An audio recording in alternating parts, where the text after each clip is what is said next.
Yes my dear, आइए इस class में जैसा कि हम मुझे पता चला है आप लोगों ने इन क्लासेस को काफ़ी एंजॉय कर रहे हो और करना भी चाहिए, क्योंकि इसमें चीज़ें हम लोग आप लोगों के लिए ऐसे लेके आए हैं जिनकी हमें आवश्यकता होती है। और आवश्यकता भी वो होती है कि हमें डेली यूज में ही इनकी आवश्यकता होती है। आज इस क्लास में फिर हम आपको कुछ ऐसे सेंटेंसेस कराने वाले हैं जो आपको डेली लाइफ में लेविशली यूज करने पड़ते हैं, क्योंकि इसी को तो हम बोलते हैं स्पोकन इंग्लिश।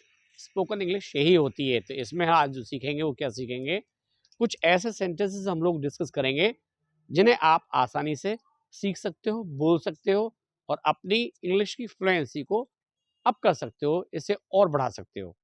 तो सबसे पहले हम शुरू करते हैं। एक बहुत ही कॉमन सेंटेंस है, एक बहुत ही कॉमन सेंटेंस है जिसे आप लोग पता है क्या कहते हैं। जब आपसे कोई कुछ मांगता है, और मेनली जब हम किसकी बात करें, जब हम बात करते हैं मनी की, तो उस समय आप लोग क्या कहते हो। और कभी कभी होता भी है और आजकल कहते भी हैं, ये ट्रेंड भी चला हुआ है। और खासकर जिन पे आपका चाहिए ना, जब उनसे कहते हो तो वो इसी शब्द को कहता है, इसी सेंटेंस को बोलता है। आप कैसे कहते हो, भाई पैसे वैसे दे दे, तो वो कहता है आजकल मेरा हाथ तंग है। आप लोगों को पता चला, आजकल मेरा हाथ तंग है। तो आजकल मेरा हाथ तंग है, इसे इंग्लिश में कैसे बोलते हैं? बहुत ही सिंपल है। इसके लिए हम बोलते हैं I am hard up these days, या I am hard up now days.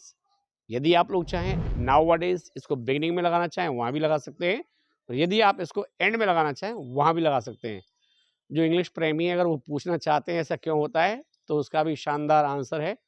ये क्या है वो हम चीज़ आपको बता सकते हैं, और इनकी हम डिटेल में भी चर्चा कर सकते हैं। यदि आपको फिर भी कोई कन्फ्यूजन रह जाता है तो ऑनलाइन क्लास भी आप ले सकते हैं, जिसमें आप लोग अपना इंटोनेशन, दैट मीन्स आपका जो प्रोनाउंसिएशन है उसको भी आप इम्प्रूव कर सकते हैं, और बहुत आसानी के साथ जैसा हम बोलते हैं वैसा आप भी सीख सकते हैं। नेक्स्ट सेंटेंस ले लेते हैं। अब इसमें ना कभी कभी ऐसा होता है, आपको पता होता है सामने वाले के बारे में, आप उसकी ना गवाही भी दे देते हो, हाँ हाँ सही बात है, उसका आजकल हाथ तंग है। Yes yes, it is right, he is hard up these days. समझ में आया?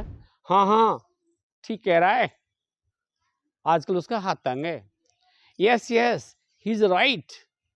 अब आप ये सोचेंगे वह ठीक कह रहा है, इसको कैसे बोले, तो आप सिंपली बोलिए, ज्यादा अपने माइंड को प्रेस मत कीजिए।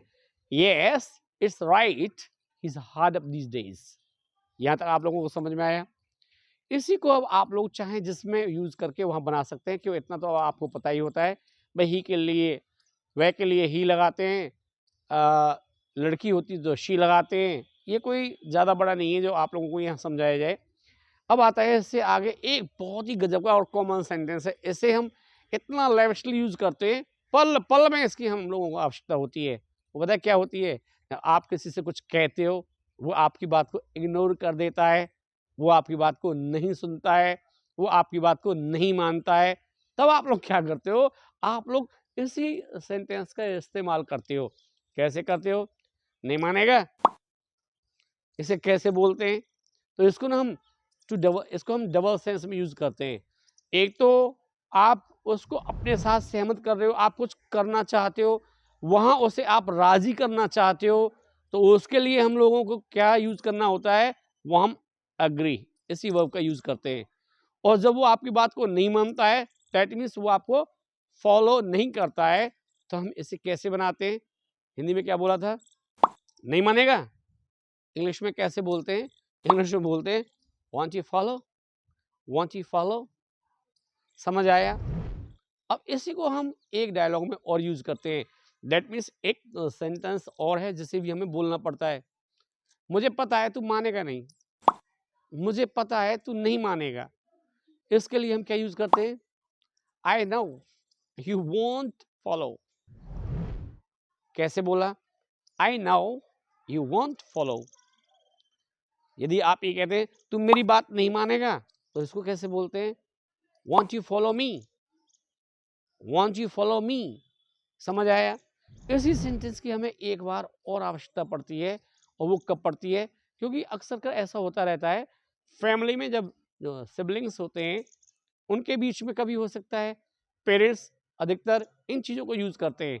अच्छा आप लोग ना यहाँ एक काम और करें, आपके पेरेंट्स आप लोगों के साथ कैसे ऐसे सेंटेंसेस यूज करते हैं हिंदी में जिन्हें आप फ्रेम करने में असमर्थ होते हो। वैसे तो मुझे भी पता है, मैं भी लेके चला आया हुआ हूँ, लेकिन फिर भी मैं आप लोगों से और जानना चाहता हूँ।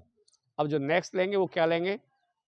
मान लीजिए हमने बोला समझ जा यार, अरे समझा कर यार, समझ में नहीं आया तेरी में, बहुत बोलते हैं ना ये, तो इसके लिए हम भी क्या यूज करते हैं? Understand, understand it again. और सी, अब आप कहेंगे सर सी माने तो देखना होता है, वर्ड इंग्लिश का एक होता है, उसके सेंस बहुत होते हैं, तो आप केवल और केवल इनफॉर्मल वे में यहाँ सी को भी यूज कर सकते हैं। आप लोगों को कितना समझ में आया है? नेक्स्ट क्लास में मैं फिर आप लोगों के लिए कुछ ऐसे ही धमाकेदार सेंटेंस लेके आता हूँ। तब तक के लिए आप एंजॉय कीजिए।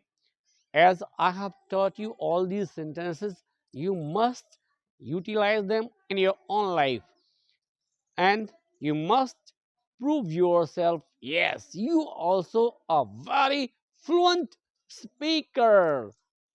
Thank you very much.